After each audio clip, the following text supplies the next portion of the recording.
Endobeso. Kugenda mu mukaaga tifama ekintu buli ky'omuziki. Endobeso.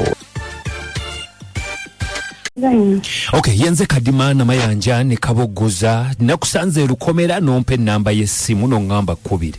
Nzanyo mukama wange. Okay, kiki oli busy? Sawa siri busy. Aha, kiki? Katonda yebale nti nakusanze. Nakusanze eyo n'okujjayo tebyabadde byangu mukama wange. Kiki okujja eno? Tebyabadde byangu namaze kwebba bwebbi. Tobeera Lukomera? Obeera wa? Beera Luweero. Aha, kiki? Wani Kadima naada n'obuzibu obunsumbuwa. Kitaffe yafa emyaka ebiri emabega kaawo mu biseera bya COVID. Okay. Naye okuva yafa. Mbeera teyasigala kyekimu. Yafa COVID? Teyafa COVID mukama wange. Teyafa COVID? Okay, lwaki embeera teyasigala kyekimu? Kitaffe ng'amaze okufa. Alina mukwano gwe bamuyita Mwami James. Kitaffe bwe yafa omusajja oyo yavaayo n'agamba abaana b'omugenzi mu bampe ngenda balabirira. Mwami James? Mwami James yennyisero. Omusajja n'atutwala ewuwe. Muli bameka abaana b'omugenzi? Tuli abaana basatu sefu. Okay, basatu nze mukulu n'abalenzi babiri. Gwe mukulu abalenzi be bato? Aha. Naye omusajja oyo yavaayo mu lumbe lwa kitaffe. Akazindaalo n'agamba abaana b'omugenzi ubandekere buli kimu ngenda kukimalirira. Abantu bakaaba bagessanyu nga bagamba omuzira kisa bulijjo akyabeerayo. Oyo Mwami James? Mwami James.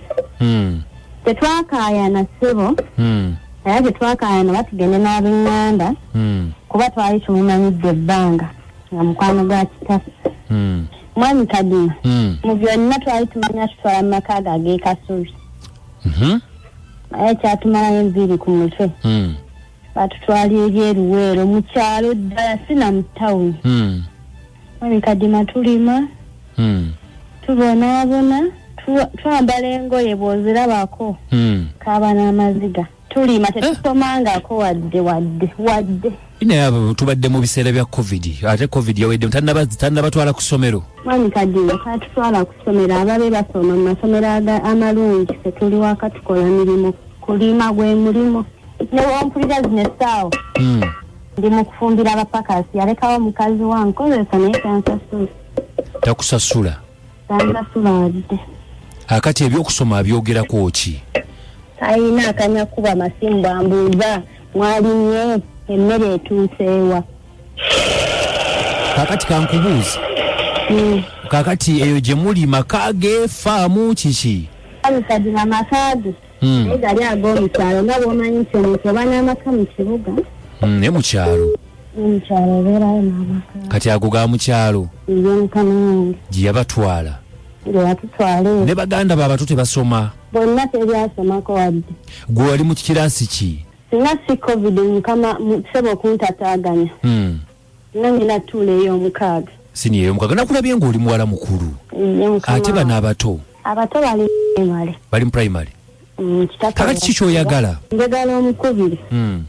Omugambe bw'aba nga tasobola atuzzeeyo ewaffe. Omugambe muwala w'omugenzi Elifaazi yaŋŋambye nkukubireko. Kyekyo kyensaba mukama wange. Okay, kale namba yenjirabako wano ye James. Oyagala tumukubireko? Mukubireko mukama wange. Okay, katumukubireko bambi naye twagala osooka ogume buli kimu kijja kuggwa. Mungu okusoma wandyetaaze okusoma? Nandyagadde neeyongereyo kuba nange nina ebirooto byange ng'omuntu. Olina ebirooto byo ng'omuntu? Yes sir. Bye wandyagadde okutuukiriza ne bato bo munnange oba olina okubalabirira. Taata we yalina baganda be bo tebakuba ku ssimu oba kujjayo keeyo oba kiki? Mukama wange tebeesobola nabo singa era baali beesobola osanga singa tuli mu mbeera nnungi. Maama wammwe eyo mumwena? Owange yafa ow'abato waali naye nga bw'obimanyi ebyensi eno. Yeeyiya bweyiya. Bambi. Kale, Namaganda. Tovaako kamukubire tuwulire bw'agamba. Kale. Tovaako.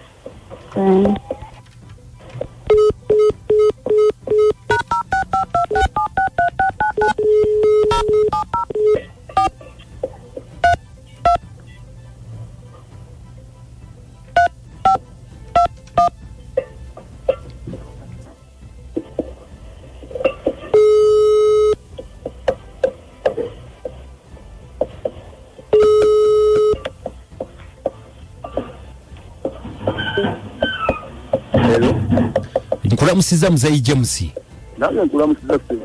Okay, Sebo bampita Kadima na Mayanja ne Kabogoza tuli ku Beat FM wano. Tukubye ensonga etukubisiza ya Muzeyi Elifazi omugenze yafa. Muzeyi Elifazi obadde ogamba ki muganda wange muganda wo Elifazi yafa. Si muganda wange. Naye nali mumanyiko nga mumanyiko omukwano. Yali mukwano go muganda wange. Yali mukwano gwange nnyo nno. Baba. Era ng'ekinkubisiza si mu kubuuza. Nti abaana kuba twawulira gwe abatwala abaana bali batya. Abaana gye bali balungi muganda wange. Batugambye olina basatu n'amaganda gwe wamutwala n'obulenzi obubiri. Abaana basatu n'amaganda muyina n'abalenzi ababiri bonna mbayina. N'abalenzi ababiri. Era obudde buno bwe nnyini bava kunywa kacaayi n'omuwala yamusika ku sitenseni awo kubeera ng'agula ku mafuta. Omuwala yamusewa?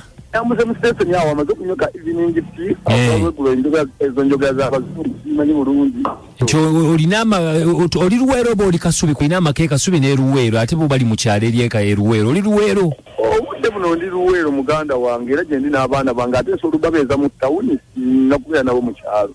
Webala okubalabirira bambi tusiima nnyo. Abaana mbalabidde bulungi nnyo bakiriraho omuwala yali omusiibu ettama liri eryakuza n'ayagana kufunza bufumbirwa. Okwo kusoma kuli kutya? Ate masomero ga bbeeyi nnyo basoma bulungi nnyo ate munange oyinza okuyamba muganda okumuyambira abaana ate n'otutuukiriza abaana basoma? Abaana basoma bulungi nnyo omuwala asoma agenda mu siniya ya 6. Agenda mu siniya ya 6. Anko. Wangi. Anko, badde nkuwa ekitiibwa ky'okuva mu buto. Omikiriza embeera yonna gye tuyitamu. Ate n'amaganda onoonya ki? Anko, lwaki olindanga abantu nti nno tusoma nga tetusoma?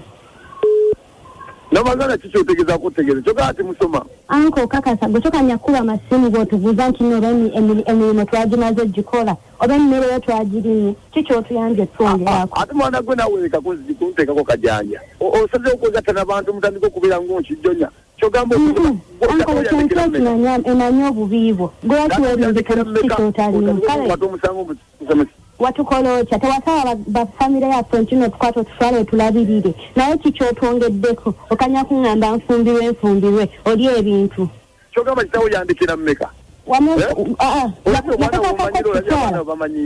yali avuddeko nagwe ne bagamba otutwale ffe twatekakako okweyama kyogamba singa teweyama singa tetuli mu bulemu bulungi tubeereza mu mbeera embi otandise okunoonya abantu ffe mubeere ng'ennyanika bwoti gawe mutasoma tubadde tulina okulwanirira eddembe lyaffe gwe lwaki agala tubonyabonya buli kaseera tubikola embeera embi kikaffe yaliwo tuli mu mbeera ennungi naye bwe yafa n'otutwala nga ogenze kwefula omuntu omulungi lwaki weefula omulungi nga watusuulawo nedda nti abaana bw'oba osalawo okubalabirira lwaki tobalabirira kuba tugambye nti omukozesa bukozesa mirimu abange bwendifaani alibalabirira toyogera bintu bya kitumba busimu naawe Sebo nsaba tukwatagana empolampola abaana bw'oba abatwala gwani yagamba nti weeyame mu bantu nti ogenda balabirira ate nga tiwagenda balabirira mukulu tetukayana katukwebwetu kati mugobye aja abeereyo gyaloopye abeereyo gyaloopye mugobye ali omugoba otya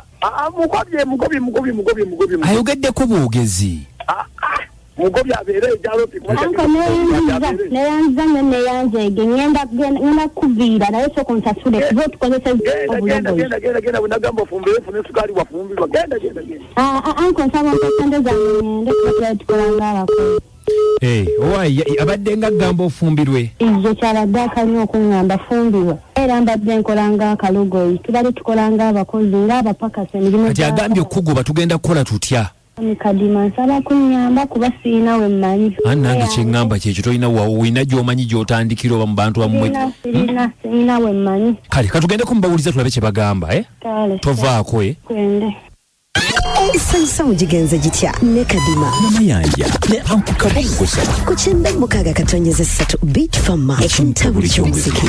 Wiki ebadde mpanvu ddala twesimye nnyo era nga tweyanze okubeera munayingo tuwadde akadde olw'omukaaga nja komawo nkuweereza programu asaba aweebwa okuva ku ssaawa 4 mpaka mukaaga akadde katuweddeko naye nga nkusaba oyongere okuwagira Dibro studio bannaye Uncle Kabogoza abeerayo nnyo ebyuma yatereezezza studio eri katebule naliyo nnyo ku lw'omukaaga kuba twali ffena twali tugenda nakasajja bannaye jangu tukuwandiikira oluyimba jangu tu recording video audio so nga tetusobola n'okubeera ku mikolo gyo egy'enjawulo egy'essanyu egy'okunyolwa tusobola okupangisa ebizindalo byaffe tukubire ku 070 23 nze Namayanja Priscilla. Yes nange Uncle Kabogoza son of Nakabululu from Luwero. Musule bulungi. Mweraba.